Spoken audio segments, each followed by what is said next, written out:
Bonjour à tous, bienvenue sur cette nouvelle vidéo du blog Confiance en Soins, vidéo qui rentre dans le défi une vidéo par jour pendant 30 jours. Donc bienvenue dans mon petit appartement parisien sous les toits, puisque je suis donc à Paris pour 4 jours pour le congrès de la SFAP.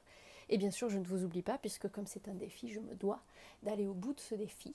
Et donc j'ai pris avec moi ce qui m'était nécessaire pour pouvoir faire cette vidéo.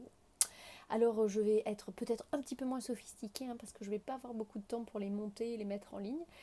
Je vais répondre aujourd'hui à une question du coup qui est la question de Nathalie. Nathalie m'a posé une question qui est celle-là, la souffrance des familles, comment faire? Alors merci Nathalie pour ta question. Je pense en tout cas pour ceux qui suivent le défi depuis le début, on a abordé beaucoup de sujets sur la communication et le positionnement soignant depuis le début du défi. Donc je pense que vous commencez à avoir pas mal d'infos, pas mal de tuyaux, pas mal de conseils.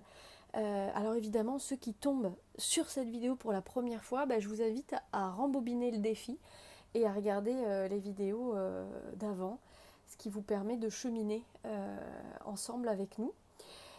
Alors la souffrance des familles, elle est complexe parce que très souvent, ça nous renvoie quelque chose à nous, quelque chose de compliqué. Ça nous renvoie plusieurs choses de compliquées. La première chose, c'est que avec les familles, on n'est pas toujours en empathie. On est souvent en sympathie ou on est souvent dans la compassion de ce qu'ils ressentent. Empathie, sympathie, compassion, c'est pas du tout les mêmes mots et ils ne veulent pas dire la même chose. On a pu définir déjà ce qu'était l'empathie, notamment dans la carte du monde. Je le développe pas mal dans le livre bonus que je vous offre quand vous vous inscrivez au blog et que vous pouvez télécharger dans le lien qui est en dessous de la vidéo. Être en sympathie avec quelqu'un et être en compassion avec quelqu'un, on va être beaucoup plus dans le ressenti de l'émotion de l'autre. D'accord ? Et donc les familles souvent nous amènent à nous projeter. C'est-à-dire qu'on se parachute beaucoup à leur place, on se dit même furtivement oh, si c'était ma mère, si c'était mon mari, si c'était ma femme, si c'était mon enfant. Et très vite, ce qu'ils ressentent, on l'identifie à ce que nous, on pourrait ressentir, on le compare, on essaye de le graduer. Donc ça, c'est la première chose, les familles nous font très vite basculer dans la projection. La deuxième chose, c'est que comme on fonctionne sur un mode action-réaction, c'est-à-dire comme on est habitué à apporter une solution, je vous ai déjà parlé, on est formé au savoir-faire. Et donc on est beaucoup moins formé au savoir-être. C'est tout l'enjeu de ce blog d'ailleurs, c'est de vous aider à développer votre savoir-être pour qu'il vienne bonifier votre savoir-faire. Savoir-faire, vous savez faire. Savoir-être, c'est plus complexe parce que ça nécessite de passer par soi. Et si on ne nous donne pas les outils pour passer par nous, on ne peut pas savoir être. Et donc la gestion des familles, c'est vraiment du positionnement et du savoir-être. Il n'y a pas de savoir-faire. C'est-à-dire qu'il n'y aura jamais de module théorique, la prise en charge de la famille en souffrance. Il n'y aura toujours que des pistes de réflexion, des pistes de comportement à avoir, d'écoute, mais il n'y aura jamais un protocole. Pour la simple et bonne raison qu'il faut déjà passer, et ça c'est la première étape quand on veut accompagner les familles, accepter notre inaction.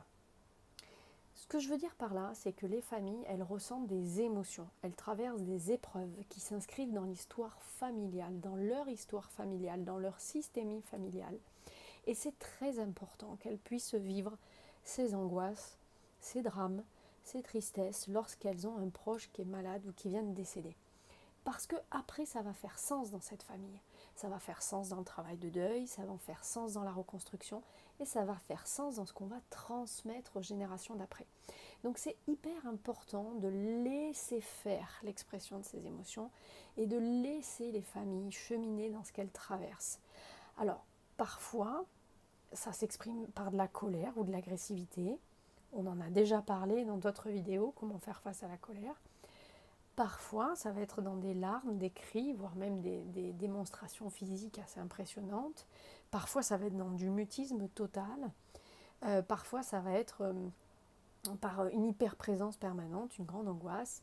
Bref, elles ont chacune leur façon de réagir.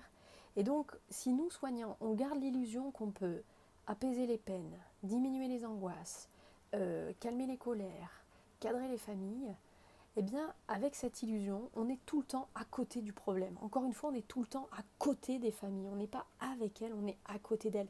Parce qu'on veut leur apporter quelque chose dont qu'elles ne demandent pas en fait. Quand elles arrivent, elles ne nous demandent pas qu'on leur enlève leur souffrance face à leur proche qui est en train de mourir. Elles ne nous demandent pas qu'on diminue leur angoisse de perdre leur époux, de perdre leurs parents. Ils ne nous font pas la demande.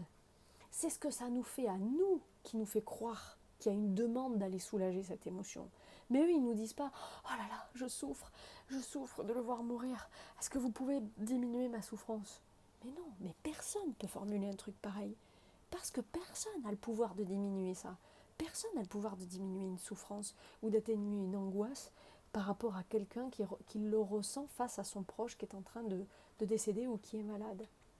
Donc accompagner les familles, c'est avant tout les accueillir et les accepter telles qu'elles sont dans leur globalité. Et sans leur donner d'étiquette aussi, parce que souvent dans les équipes on voit c'est la famille machin, eux ils sont toujours en colère. Ah c'est la famille machin, eux ils sont hyper angoissés. Et paf, on met une étiquette sur la famille et paf, après toute l'équipe les voit comme l'entité angoisse, l'entité colère, l'entité pleurs. Et du coup on les gère et on les suit avec une sorte de... comment je pourrais dire ça, on est un peu influencé par cette étiquette et du coup on n'est pas vraiment à leur écoute quoi, parce qu'on les juge en fait quand on fait ça. Donc comment accompagner la souffrance des familles? C'est vraiment ça, c'est accepter déjà qu'on n'a pas de rôle à jouer dans ce qu'il est en train de se passer dans cette famille. C'est une histoire qui est en train de s'inscrire au sein de cette famille et on se doit de la respecter. Oh, et il faut que je vous montre ça quand même. Regardez. Regardez comme c'est le top d'être à Paris. On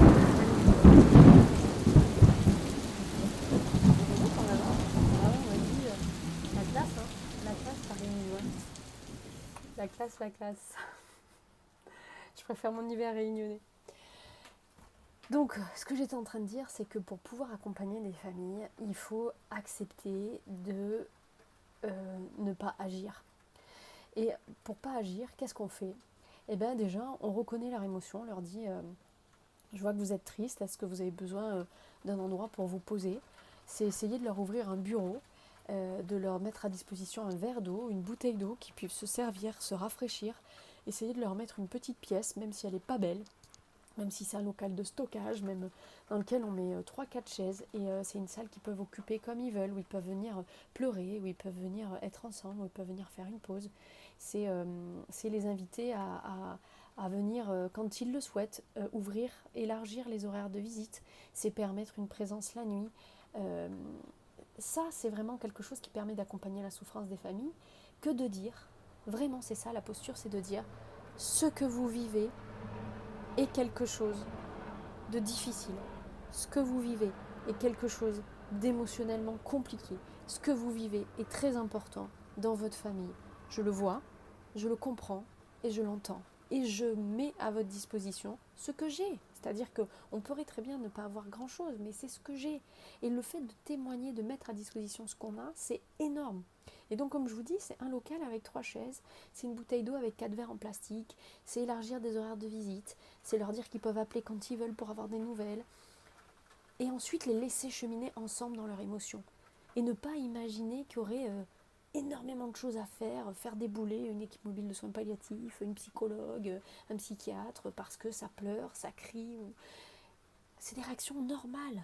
On ne traverse pas les difficultés dans la vie sans vivre la souffrance. Et la souffrance, c'est quelque chose qui doit se vivre.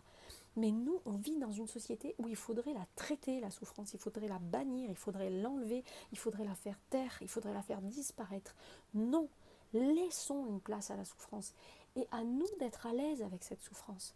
On a à être à l'aise avec une famille qui souffre. Parce que ce qu'elle traverse, ça prend sens pour elle et ça va prendre sens après. Donc c'est hyper important. Pour accompagner les familles, il faut accepter qu'elles souffrent et se dire que nous y sommes pour rien. Et que c'est important qu'elles puissent vivre ce moment. Voilà. Eh bien écoutez, je vous fais des gros bisous. Et puis on se retrouve demain. Ciao, bye.